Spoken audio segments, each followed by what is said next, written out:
Baiklah, bismillahirrahmanirrahim. Assalamualaikum warahmatullahi wabarakatuh. Alhamdulillah wa syukralillah amma ba'du. Baiklah, kami dari kelompok belajar arsitektur vernakular yang akan membahas rumah vernakular adat Minangkabau dengan beranggotakan saya sendiri Muhammad Rafiq Kiki sebagai presenter atau narasumber, kemudian teman saya Intan Filia, kemudian teman saya Agustina, kemudian teman kami Safira Noviana selaku kreator, dan teman kami yang terakhir yaitu Fajri Maulidan selaku editor. Untuk mempersingkat waktu, di sini kami akan menjelaskan secara singkat bagaimana sejarah, fungsi, bentuk, bahkan dimensi rumah adat Minangkabau vernakular. Untuk presenter pertama, Saudari Intan, kami persilakan.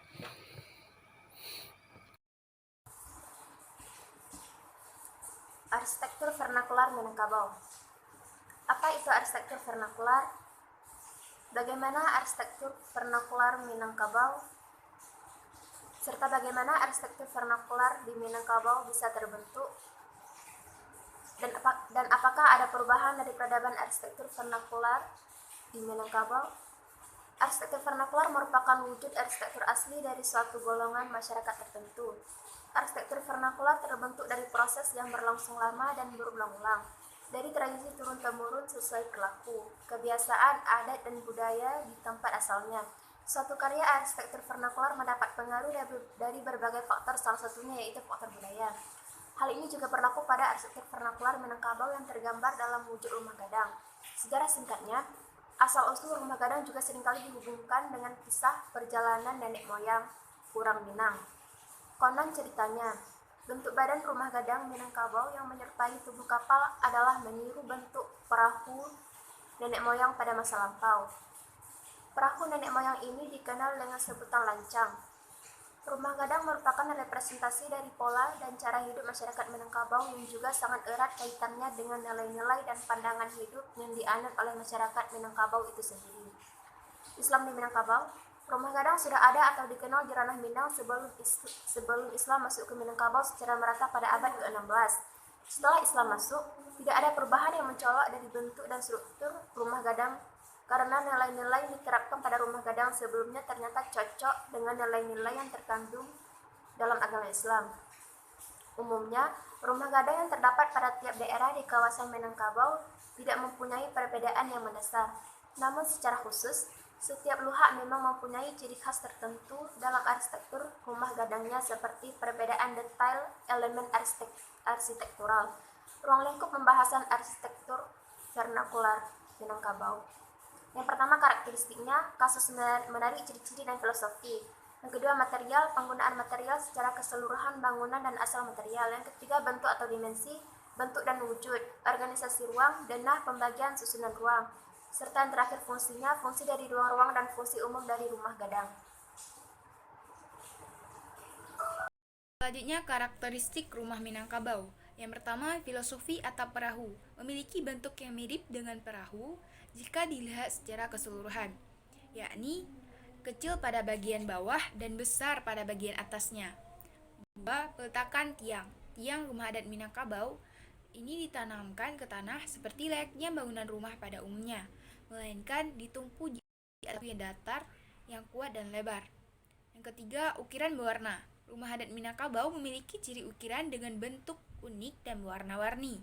Pola ukirannya yang ada pada bangunan rumah adat Minangkabau mencerminkan keselarasan dalam masyarakat Minang dengan alam di sekitarnya. Yang keempat, filosofi atap tanduk kerbau. Bagian atapnya yang menjulang tinggi dan berbentuk mirip dengan tanduk kerbau atau yang disebut dengan nama gonjong. Bentuk tanduk kerbau dipilih sebagai lambang dari kemenangan suku Minang dalam perlombaan lomba adu kerbau di Pulau Jawa pada masa lampau. Yang kelima, tanpa paku.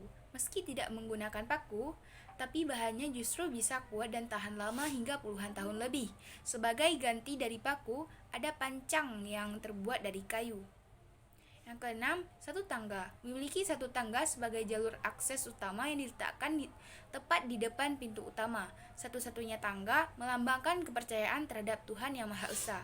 Yang ketujuh, jumlah kamar. Jumlah kamar yang disesuaikan dengan jumlah perempuan yang tinggal di dalam rumah. Picture pada rumah Minangkabau terbagi menjadi 6 bagian. Yang pertama, bentuk atap. Bentuk atap pada rumah Minangkabau adalah atap gonjong. Atap gonjong dibuat dari struktur kayu dan material pelapis atap yang berupa ijua. Ketebalan ijua dan kecuraman atap membuat air hujan akan langsung jatuh ke tanah. Selain itu, susunan ijua yang rapat namun tetap mempunyai sela menjadi salah satu alur sirkulasi udara susunan dari bahan. Bentuk atap gonjong yang meruncing dan curam tidak tercipta begitu saja. Garis-garis lengkung, serta geometri lain yang dianggap penting oleh masyarakat. Menurut beberapa tokoh masyarakat, ide atau pemikiran yang mendasar bentuk atap gonjong antara lain yaitu yang pertama, tanjung kerbau, yaitu hewan yang dianggap sangat erat kaitannya dengan penamaan daerah Minangkabau. Hal ini terkait dengan sejarah kemenangan masyarakat Minangkabau dalam adu kerbau melawan pendatang yang ingin menduduki wilayah mereka. Yang kedua, ada pucuk rebung atau bakal bambu. Karena bagi masyarakat Minang, rebung merupakan bahan makanan adat. Olahan rebung merupakan hidangan yang selalu ada saat upacara-upacara adat. Yang ketiga, alam Minangkabau yang berbukit, berdiri dari punggungan dan landaian. Dan yang kedua, ada tiang di atas batu. Lain dengan tiang rumah biasanya, tiang pada rumah gadang tidak ditanamkan ke tanah tetapi bertumpu ke atas batu datar yang kuat dan lebar.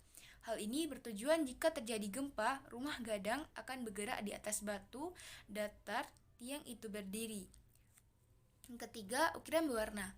Biasanya ukiran pada rumah adat Minangkabau bermotif flora dan fauna. Keunikan yang terlihat dari rumah adat Minangkabau oleh ukiran-ukiran pada bagian dinding bangunannya. Tak jarang, ukiran tersebut diwarnai dengan warna yang mencolok, sehingga rumah adat Minangkabau tersebut terlihat sangat unik dan menarik. Yang keempat, atap bergonjong sebagai identitas masyarakat Minangkabau. Misalnya, hanya dengan sekilas melihat bentuk atap meruncing tersebut, orang akan langsung tahu bahwa pemiliknya pasti orang Minang atau memiliki keturunan Minang. Atap bergonjong digunakan juga untuk menunjukkan status sosial. Yang kelima, interior rumah gadang. Yang keenam yaitu jendela dan ukiran. Bentuk jendela rumah gadang yang miring dan tidak simetris. Pada jendela terdapat bingkai yang terbuat dari papan. Jumlah jendela rumah gadang terdiri dari 8 jendela di bagian depan, 2 di bagian kiri, 2 jendela di bagian kanan. Dan ukiran adat Minangkabau bermotif flora dan fauna. Tidak hanya sebagai unsur dekoratif saja, ukiran pada bangunan rumah adat Minangkabau pun memiliki makna, yaitu keselarasan masyarakat Minangkabau dengan alam di sekitarnya. Material keseluruhan. Yang pertama, material atap. Atap bangunan yang berbentuk gonjong menggunakan material yang mudah dilengkungkan seperti bambu untuk nok dan reng atap. Penutup atap berupa iju, yakni serat kasar warna hitam yang berasal dari batang pohon aren. Iju disusun menggunakan teknik ikatan, yakni diikat dengan tali rotan pada reng-reng bambu. Yang kedua, material dinding. Papan dan anyaman bambu yang disebut sasak bugih. Material papan terdapat pada bagian dinding yang diukir, sedangkan sasak bugih terdapat pada bagian dinding bangunan yang tidak diukir. Dan yang terakhir, material lantai. Paluh puah, yakni bambu yang telah dipecah. Namun saat ini penggunaan paluh puah mulai digantikan oleh papan dari kayu surian atau kayu dari pohon kelapa. Raffi akan melanjutkan bagaimana pengorganisasian ruang di rumah Minangkabau. Hal yang mempengaruhi pembentukan, pengorganisasian, dan pembagian ruang di rumah gadang adalah berdasarkan sistem matrilineal yang dianut oleh masyarakat Minangkabau. Beberapa sistem itu adalah, yang pertama, pembagian ruang didasarkan pada urutan dari muka ke belakang dan dari ujung ke pangkal. Dari muka ke belakang terbagi atas 4 bagian yang disebut lanjar. 4 lanjar ini disebut dengan balai, labuah, bandua, dan bilik. Nah, kita bisa lihat gambar di samping. Kemudian dari ujung ke pangkal atau dari ujung pangkal ke pangkal terdiri atas ruang dengan rumah dengan jumlah ganjil 5, 7, atau 9. Pembagian ruang rumah gadang berdasarkan lanjar adalah pembagian berdasarkan sifat ruang yang merupakan transisi dari sifat ruang, yaitu umum, publik, hingga privat. Pembagian dari ujung ke pangkal pada dasarnya untuk membedakan ukuran rumah gadang. Ukuran rumah gadang dibedakan atas jumlah ruang dalam besar ganjil 3, 5, 7, dan 9. Jumlah ruang menunjukkan jumlah bilik yang ada. Jika terdapat 5 ruang, berarti memiliki 5 bilik. Pembagian ruang terdiri dari 4 sifat ruang: privat, semi-privat, publik, dan servis.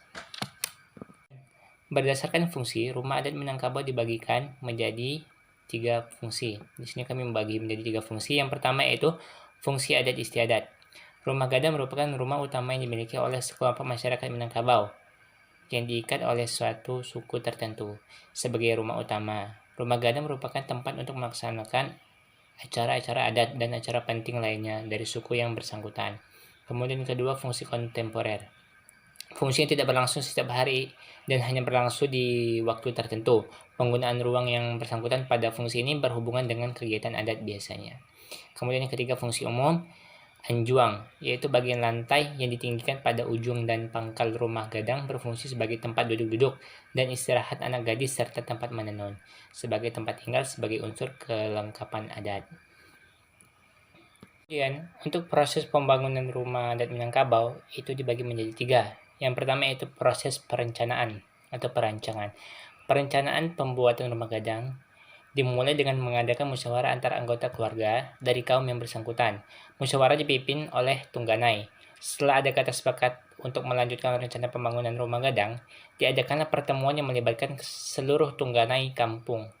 Setelah Tungganai dari kaum yang akan mendirikan rumah gadang mengutarakan niatnya untuk membangun rumah, maka dimusyawarahkanlah hal-hal yang terkait dengan teknis pelaksanaan pembangunan rumah gadang. Antara lain bagaimana lokasi pembangunan, kemudian ukuran rumah yang akan didirikan, kemudian teknis si gotong royongnya bagaimana, dan penentuan tukang tuonya bagaimana, kemudian material dan lain-lain. Kemudian yang kedua yaitu pencarian bahan.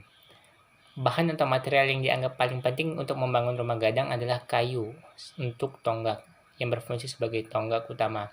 Jenis dan kualitas kayu yang akan dipakai sangatlah diperhitungkan karena terkait dengan fungsinya sebagai struktur penopang utama dari rumah gadang yang diharapkan dapat bertahan hingga puluhan bahkan ratusan tahun. Jenis kayu yang biasa dipakai untuk tonggak adalah kayu juha atau kayu juar. Kayu ini biasa didapatkan di hutan kawasan Gunung Sago. Nah, pencarian bahan untuk tonggak merujuk pada saran dan pendapat dari tukang tuo. Ada beberapa kriteria yang harus dipenuhi agar sebatang kayu dapat dijadikan tonggak. Yang pertama, pohon yang dipilih haruslah yang tumbuh dengan baik. Kemudian batang dari pohon tersebut harus lurus dari pangkal hingga ujungnya. Dan yang terakhir, pohon untuk tonggak tuo adalah yang tumbuh pada daerah yang lebih tinggi dibanding pohon untuk tonggak lainnya.